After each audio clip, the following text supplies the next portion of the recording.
My name's Jake. I'm 34 now, and if you met me today, you'd probably never guess where I came from. I own a small but thriving business, have a house I actually love walking into at night, and I've surrounded myself with friends who feel more like family than the people I shared DNA with ever did. But if you rewind 15 years, back to when I was 19, you'd see a very different picture. That was the day my parents stood at the front door with their arms crossed, telling me flat out that I was a burden who'd never amount to anything.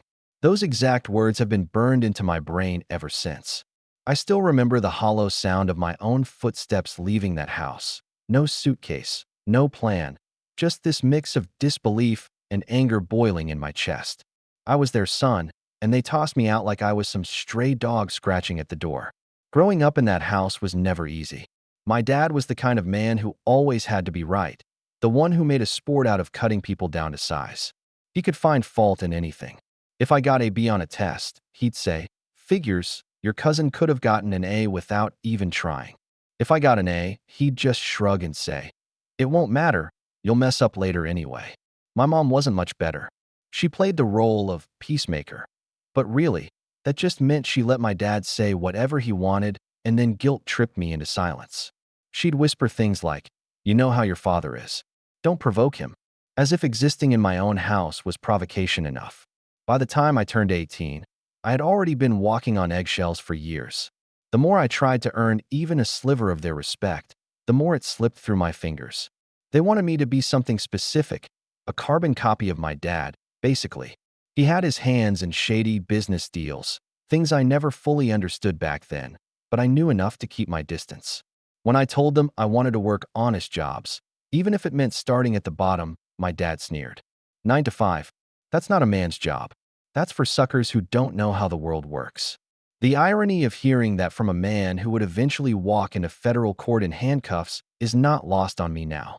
The breaking point came not long after my 19th birthday.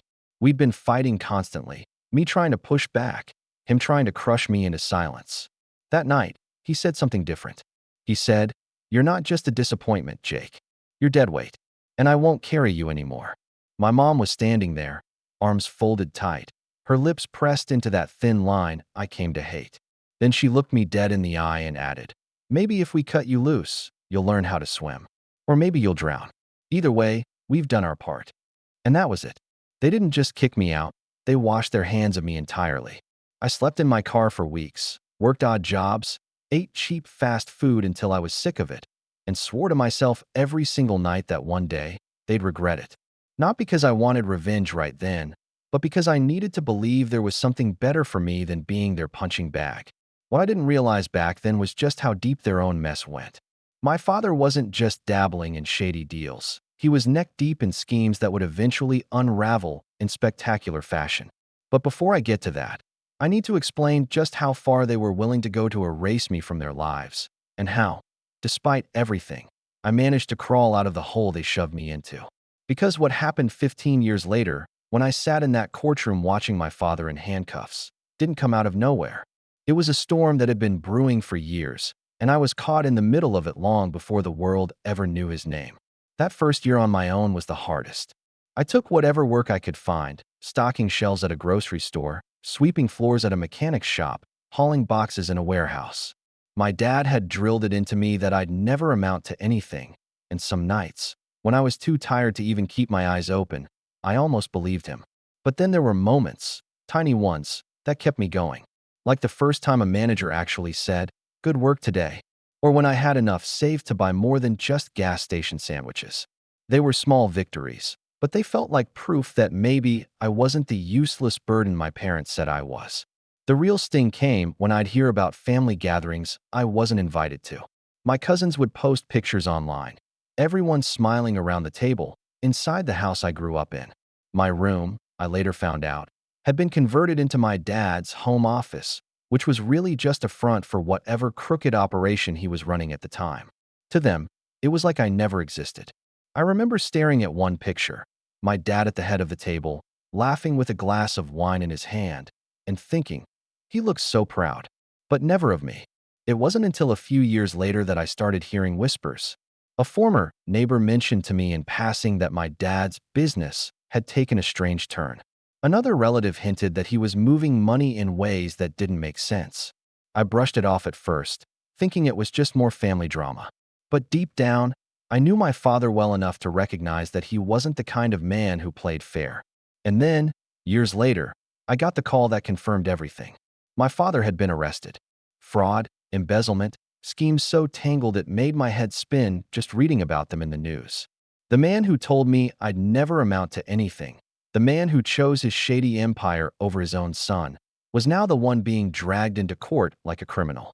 And I sat there in the back of that courtroom, watching him shuffle in with shackles around his wrists, and I couldn't stop the thought that echoed in my head.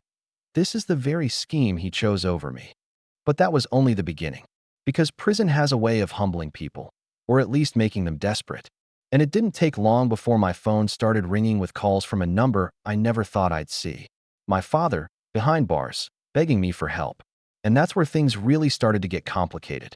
When I think back to my teenage years, before the night they finally kicked me out, I realized the signs were always there. My dad never really saw me as his son, more like a failed experiment he couldn't wait to scrap. But what stung the most wasn't just his constant belittling. It was the way he openly favored my younger brother, Mark. Mark was 2 years younger than me, and to hear my parents tell it, he was the golden child, the shining example of what a son should be. Every little thing Mark did was put on a pedestal. When Mark got a driver's license, my parents handed him the keys to a used car they happened to have lying around. Meanwhile, when I was learning to drive, my dad scoffed and said, "What's the point? You won't be able to afford gas anyway." At birthdays, Mark's gifts were thoughtful, expensive things: headphones, new clothes, the latest game console. My gifts, when they remembered, were usually a plain envelope with a $20 bill inside, like they were doing me a favor keeping it that simple. The worst part was that Mark knew it too, and he leaned into it. He'd smirk at me across the table whenever Dad praised him. He didn't have to say anything. The look said it all. "I'm the son they wanted, and you're not." Mom had her own way of twisting the knife. She'd tell me I was too sensitive, that I shouldn't compare myself to my brother. "We love you both the same," she'd say, but it was in that clipped tone that made it sound more like an obligation than the truth. Then she'd turn around and gush over Mark for passing a test with a B-, while I had to practically wave my report card in front of her face just to get a nod when I brought home an A. There was one dinner that sticks out in my memory, and honestly, it was the moment I started realizing I was never going to win in that house. I was about 17, and I had just gotten my first paycheck from a part-time job at the local grocery store. I was proud. I had worked hard, bagging groceries until my back hurt, and I came home excited to show them that I was earning my own money. I thought maybe, just maybe, my dad would see I wasn't a burden after all. I laid the check on the table and said, "Look, I got paid today." My dad glanced at it, smirked, and said, $50? You want a medal for that?" Then he turned to Mark, who had just been talking about how he planned to join Dad in the business someday. Dad's face lit up. "Now that's what I'm talking about. That's a son with ambition." I sat there with my untouched plate in front of me, my cheeks burning while the rest of the table laughed along with him. That check, the first proof that I could stand on my own 2 feet, became a punchline. It wasn't just favoritism, it was manipulation, too. My dad loved to pit me against Mark, almost like it entertained him. He'd say things like, "You know, if you were more like your brother, maybe you wouldn't be such a disappointment." Or he'd call us both into the living room and test us with ridiculous questions about his line of work, praising Mark when he parroted back what he'd overheard and rolling his eyes when I said I didn't care about that stuff. The truth was, I didn't want any part of it. Deep down, I knew my father's world was rotten, and the last thing I wanted was to get dragged into it. But the manipulation wasn't limited to competition. He also had this way of dangling approval in front of me like a carrot on a stick. One time, he told me, "Jake, if you help me out with a couple of small jobs, maybe I'll think about getting you a car." The jobs turned out to be running envelopes across town, no questions asked. I didn't know exactly what was in them, but I had a sinking feeling it wasn't something innocent. When I hesitated, he snapped, "Do you want to be a man or not?" I ended up refusing, and from that day forward, he used it as ammunition. Anytime we fought, he'd say, "You could have had a car, you could have had an easy life, but you were too weak." Mom wasn't innocent in all this either. She had her way of making me doubt myself. Whenever I tried to stand up to Dad, she'd pull me aside later and say, "Why can't you just let things go? You know how he is." It wasn't advice, it was conditioning, teaching me that my role was to endure, to absorb, to keep the peace by sacrificing myself. And when I finally hit my breaking point, when they threw me out at 19, she didn't shed a tear. She didn't even look sad. She just stood there, arms folded, as if she'd been waiting for that day as much as Dad had. Years later, when I think about those moments, I realize how deliberate it all was. They didn't just mistreat me out of habit, it was a choice, over and over again. Every sneer, every dismissal, every time they lifted Mark up while grinding me down. It wasn't just about who I was, it was about control. And for a long time, I let myself believe maybe they were right, that maybe I was the weak link. But I carried those memories with me after they kicked me out. They fueled me when I was working long hours, when I wanted to give up, when I questioned whether I'd ever be more than the burden they called me. And as I pieced together a life on my own, I started to realize something. Their favoritism and manipulation weren't signs that I was broken. They were signs that they were terrified I might grow into someone who didn't need them. What I didn't know back then was that Mark, the golden child, was being groomed to take part in my father's schemes. And when those schemes started unraveling years later, my family's perfect little structure collapsed with it. But the seeds of that collapse, the cracks in the foundation, were there all along, in those dinners, those arguments, those cold stares. And I would soon see just how far they were willing to go when everything started falling apart. The real fracture in my relationship with my family came a couple of years before they finally kicked me out, but at the time, I didn't realize how deep it went. It was the moment I learned that betrayal wasn't just something my parents were capable of, it was something they were willing to use as a weapon against me if it suited them. I was 18, trying to keep my head down and finish high school. I had managed to save a bit from my grocery store job, tucking away a few dollars here and there with this dream that maybe I could put it toward college. I wasn't thinking Ivy League or anything fancy, just community college, something to prove to myself that I had a chance to build a life outside of my dad's shadow. It wasn't much, barely a few $100s, but to me, it was everything. That money represented hours of bagging groceries, blistered hands from hauling carts, and skipped meals so I could put a little extra aside.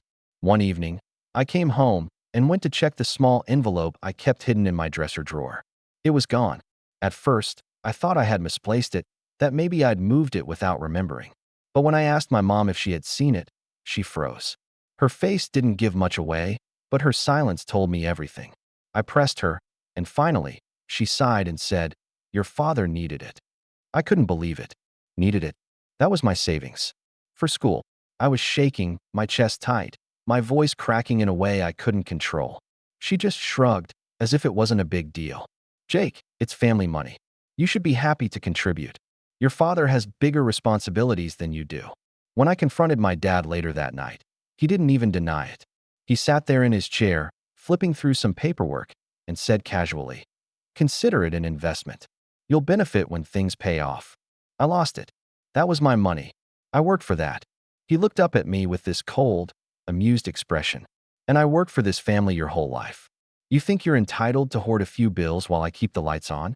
You should be thanking me for showing you what real responsibility looks like." I stormed out of the room, but not before Mark chimed in, smirking from the couch. "Guess you should have hit it better." He was laughing, like it was a game. I can still hear that laugh ringing in my ears. That was the first time I felt something inside me snap. It wasn't just the theft of my savings. It was the complete disregard for my effort, my dreams, my independence. They didn't just take my money. They stole the possibility of escape I had been clinging to. For days afterward, I walked around in a haze, replaying it in my mind, wondering how a father could look his son in the eye and call theft a lesson. And it wasn't the last betrayal. A few months later, I found out my father had used my name, without my knowledge, to open a small credit line. I only discovered it when I got a letter in the mail about a missed payment. My stomach dropped as I read it, and when I showed it to my mom, she brushed it off with that same infuriating calm. "It's nothing serious. Your father's handling it." But it was serious. My name, my credit, my future. He had signed me up for debt without even telling me, and when I confronted him, he laughed in my face. "Paperwork is paperwork. Don't act like it matters. You've got no future without me anyway." That night, I lay awake staring at the ceiling, my fists clenched so tight my knuckles hurt. It wasn't just anger anymore. It was a deep, raw sense of betrayal that cut straight through me. For the first time, I realized that my parents weren't just neglectful or harsh. They were actively sabotaging me. They weren't trying to push me to be better. They were trying to keep me tethered to them, broken and dependent, so I'd never have the chance to prove them wrong. I think that was the moment I stopped seeing them as my parents in the way kids are supposed to. I started seeing them for who they really were. People willing to trade away their own son's future if it bought them another inch of control. And as much as I hated to admit it, that betrayal planted the seed of distance in me. A distance that, when they finally threw me out, made it easier to leave. Because somewhere deep down, I already knew they had never really wanted me to succeed. Of course, I didn't realize just how deep the rot went, or how far they would drag Mark into their world, until years later, when their entire scheme unraveled in front of everyone. But that night, standing in my room with a crumpled credit notice in my hand, I knew one thing for certain. My family wasn't going to save me. They were the ones I needed saving from. And soon, their betrayal would grow into something so big, so undeniable, that even they wouldn't be able to hide it anymore. After the credit line fiasco, things between me and my parents were never the same. Not that they were ever great to begin with, but something shifted in me. I stopped arguing as much, stopped looking for scraps of approval. I still lived under their roof, but I felt more like a tenant in a hostile boarding house than a son. The air was always heavy with tension, and every word exchanged was just another opportunity for Dad to belittle me or Mom to guilt-trip me back into silence. The day it all came to a head is still crystal clear in my mind. I had just turned 19. I was in my room, headphones on, trying to drown out the noise of the television blaring downstairs when I heard my father's heavy footsteps coming up the stairs. He barged into my room without knocking, like always, and tossed a stack of papers onto my desk. "Sign these," he ordered. I looked down and saw forms with my name already filled in at the top. More financial documents. More obligations I hadn't asked for. My heart sank.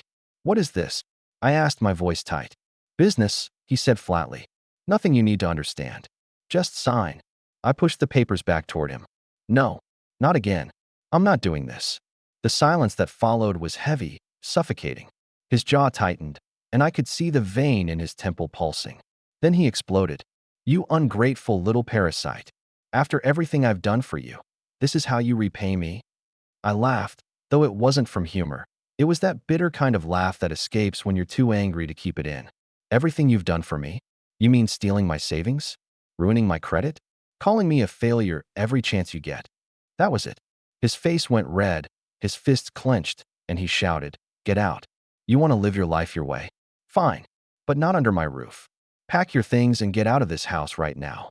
I looked to the doorway, where my mom stood with her arms crossed, watching the scene unfold like it was some television drama. For a split second, I thought maybe she'd say something. Maybe she'd finally step in. Instead, she just said coldly, "Your father's right. It's time you learned how the real world works." And just like that, I was out. I stuffed what little I owned into a backpack, some clothes, a toothbrush, the old MP3 player I'd saved up for, and walked out the front door. Nobody tried to stop me. Nobody said goodbye. The air outside was biting cold, and I remember standing on the sidewalk staring at my car, wondering what on earth I was supposed to do next. For the next few months, that car became my home. I parked in quiet neighborhoods or behind grocery stores, curling up in the back seat with a jacket pulled over me. Showers were rare, meals even rarer. I picked up odd jobs wherever I could, unloading trucks at dawn, washing dishes until midnight, anything that put a few bills in my pocket. There were nights I lay awake, stomach growling, staring at the condensation on the windows, and I'd hear my dad's voice in my head. "You'll never amount to anything." And some nights, I almost believed him. But the thing about hitting rock bottom is that it strips everything away, every excuse, every illusion. When you're cold, hungry, and alone, you stop wasting energy on what other people think. You start clinging to the smallest bits of progress, because they're all you have. I'll never forget the first time I walked into a diner after getting paid for a week's work at the warehouse. I had enough for a real meal, eggs, toast, even a cup of coffee. It was nothing fancy, But as I sat there in that cracked vinyl booth, sipping coffee that tasted like burnt water, I felt something I hadn't felt in years: control. It was my money, earned honestly, and no one could take it away. That feeling became my lifeline. Every shift I worked, every paycheck I cashed, I reminded myself, this is mine, not theirs. Slowly, painfully, I started piecing together a life. I found a tiny room to rent, barely big enough for a mattress, but it was mine. I bought secondhand clothes that weren't hand-me-downs from Mark. I started to imagine a future where I didn't have to carry the weight of my parents' contempt. But even as I worked toward building something for myself, the bitterness stayed. I'd walk past families in the street, parents smiling at their kids, kids laughing, and feel this ache in my chest. Why couldn't I have had that? Why did I have to claw for scraps while my brother was showered with praise? The anger became fuel, pushing me forward, even on the nights when exhaustion threatened to drag me down. I told myself one thing, over and over: I may be at rock bottom now, but I will climb out. And when I do, they'll see. They'll see exactly what the burden they threw away is capable of. What I didn't realize at the time was that while I was struggling to survive, my father was digging himself, and Mark, into a pit far deeper than mine. A pit that would eventually drag the whole family into the spotlight and set the stage for the day I'd watch him shuffle into a courtroom in handcuffs. But before I got there, I had to learn how to rebuild from nothing, and how to live with the scars of being discarded like I was never part of their family at all. The first real turning point came about a year after I'd been kicked out. I was still living paycheck to paycheck, but I had managed to trade the back seat of my car for a tiny studio apartment. It wasn't much, the kind of place where you could touch the kitchen counter from your bed, but to me, it was freedom. No one barged into my room without knocking. No one told me I was a burden.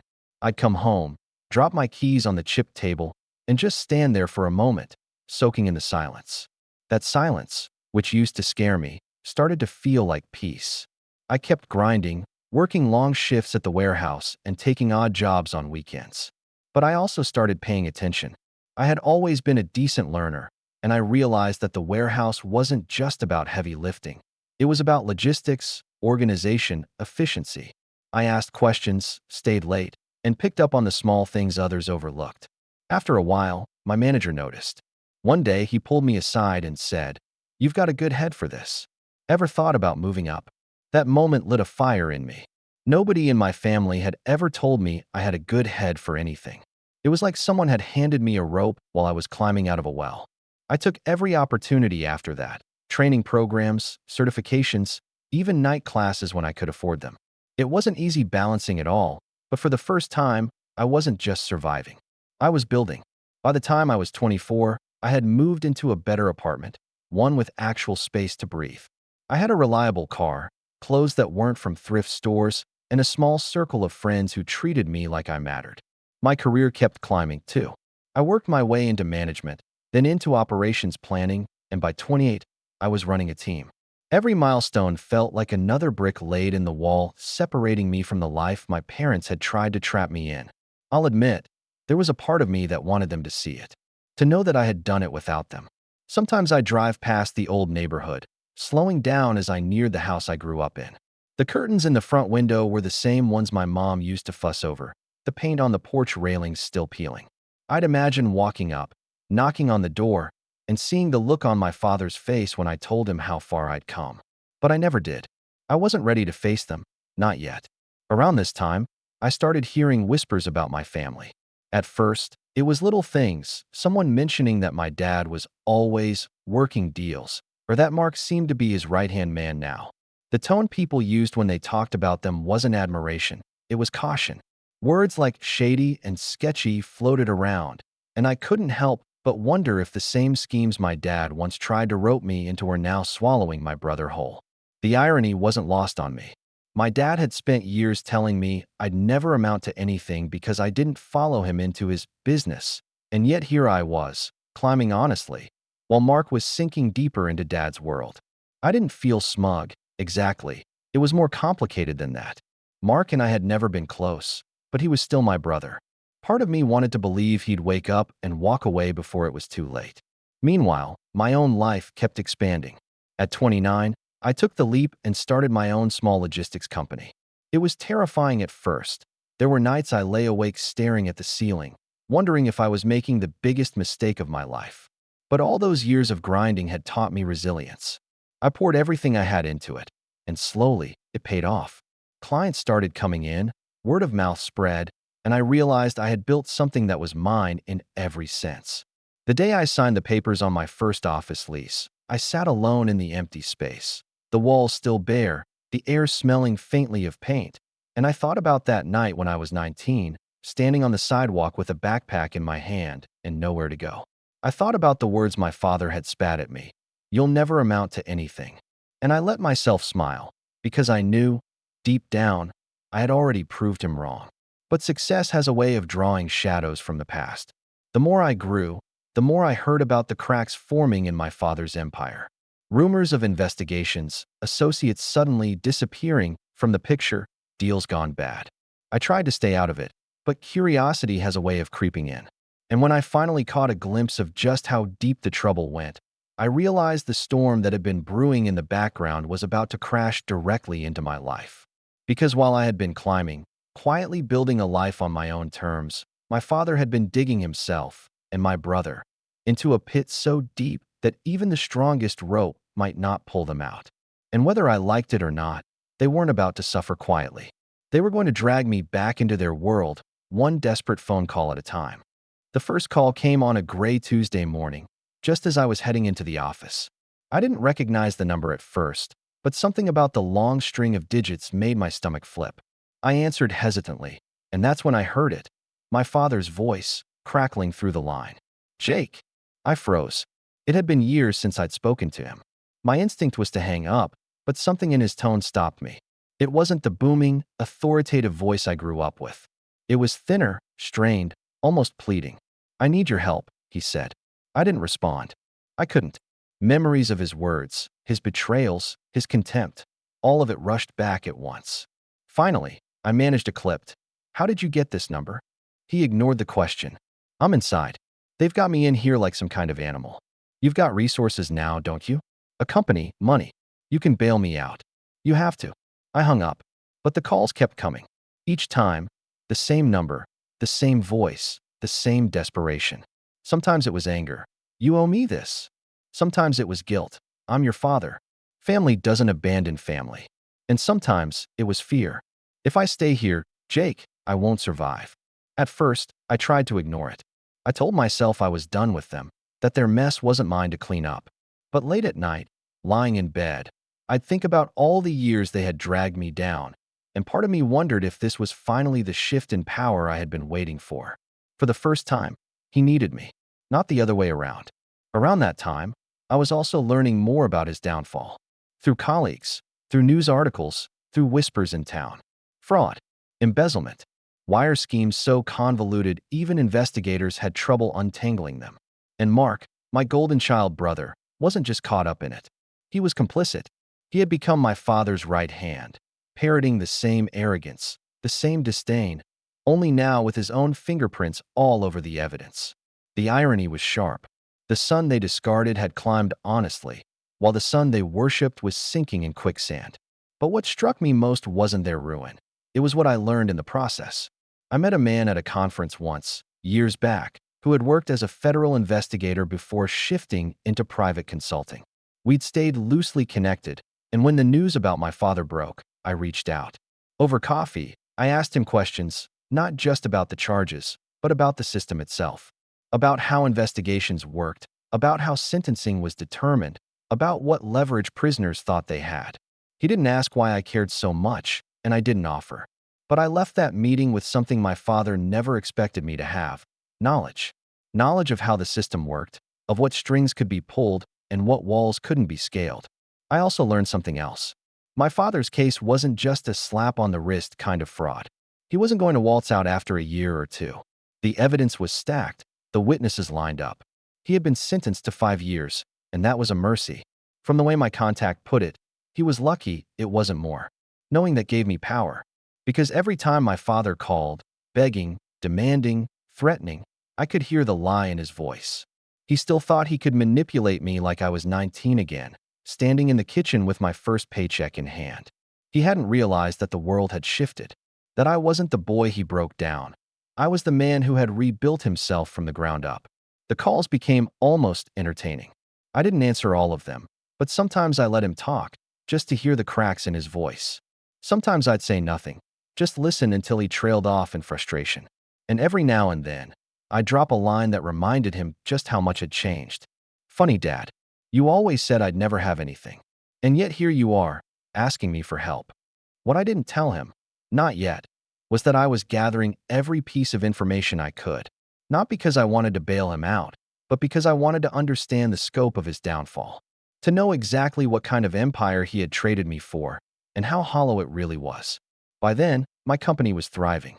I had contracts with firms my father used to brag about working alongside. The difference?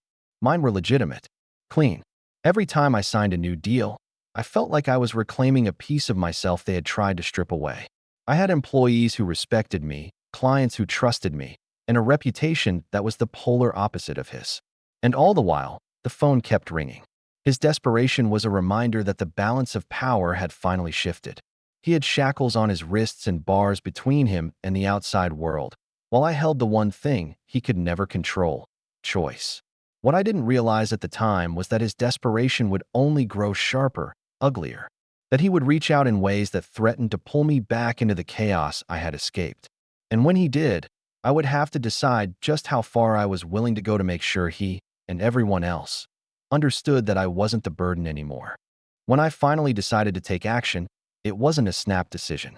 It was years of bitterness, years of their words echoing in my head, and months of those desperate phone calls that tipped the scales. I knew if I was going to do anything, it couldn't be impulsive. It had to be deliberate, smart, and above all, it had to leave no doubt in his mind that I was no longer the weak, desperate kid he tossed aside at 19. The opportunity came when he called one evening, his voice raw and frantic. "Jake, listen to me. I can't stay in here. You don't understand, these people." His voice broke into a cough. "You've got money now. You've got connections. Pull some strings. I'll make it worth your while." I let him rant until he ran out of breath.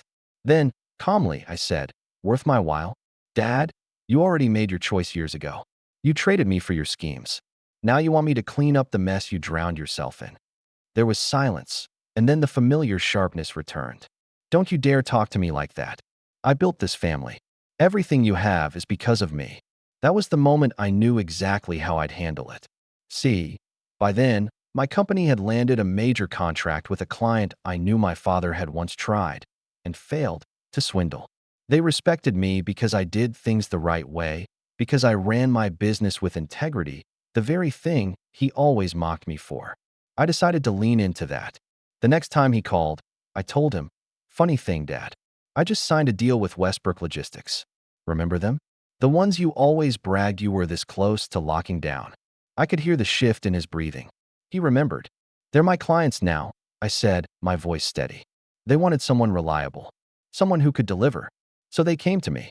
For once, he didn't have a quick retort. The silence on the other end was heavier than any insult he'd ever thrown at me. But I didn't stop there.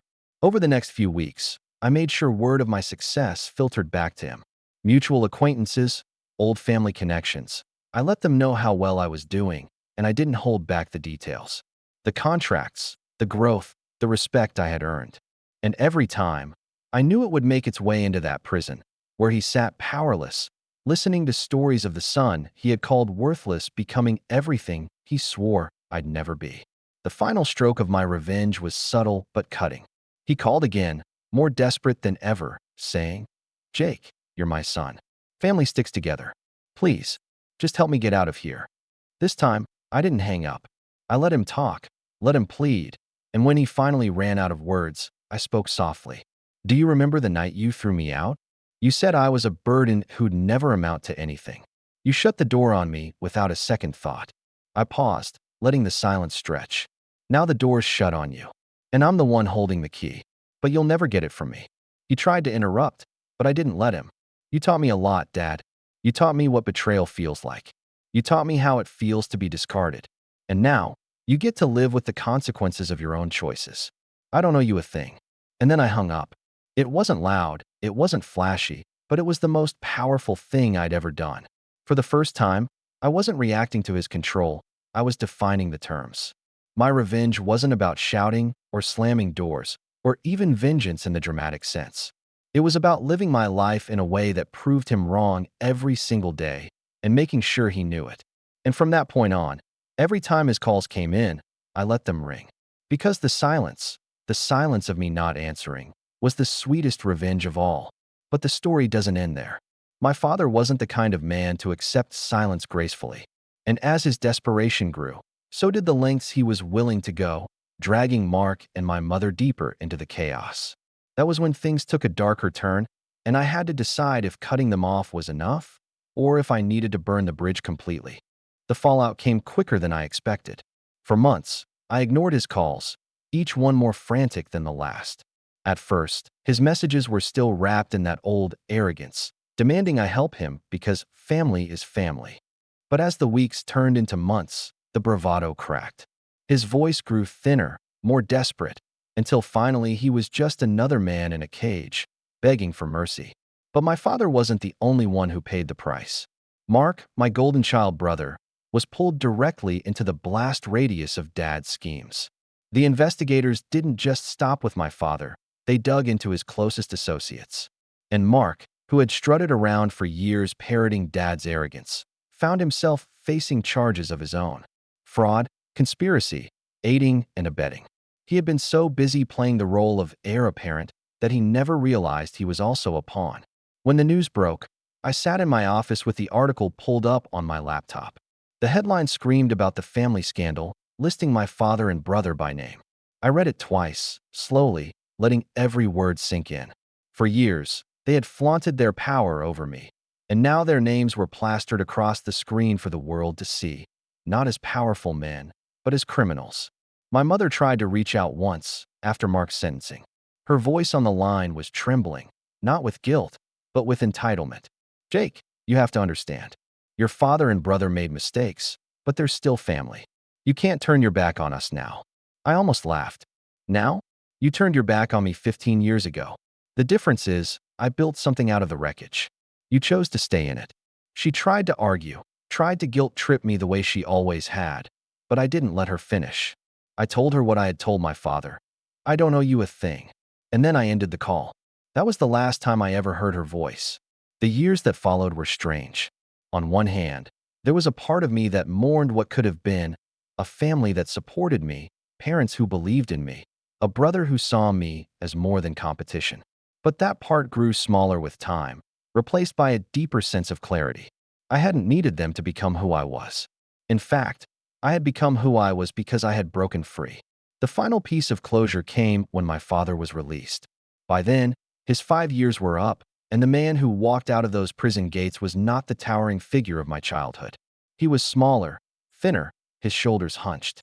Word got back to me that he had tried to rebuild some kind of life, but nobody wanted to work with him. His name was mud, his reputation ruined. He had burned every bridge and discovered there was no one left to catch him. One evening, I was leaving my office when I saw him across the street. He spotted me too, and for a long moment, we just stared. He started to step forward, his hand half raising as if to wave, but I didn't move. I just looked at him, really looked, and realized I felt nothing. No fear, no anger, not even triumph. Just nothing. I turned, unlocked my car, and drove away. That was my revenge. Not the silence, not the success, not even the satisfaction of watching him fall. It was knowing that he had spent his life trying to break me, and in the end, he had only broken himself. And as I pulled onto the highway, the weight of it all lifted, and one final thought settled in my mind like a closing chapter. I was never the burden. He was.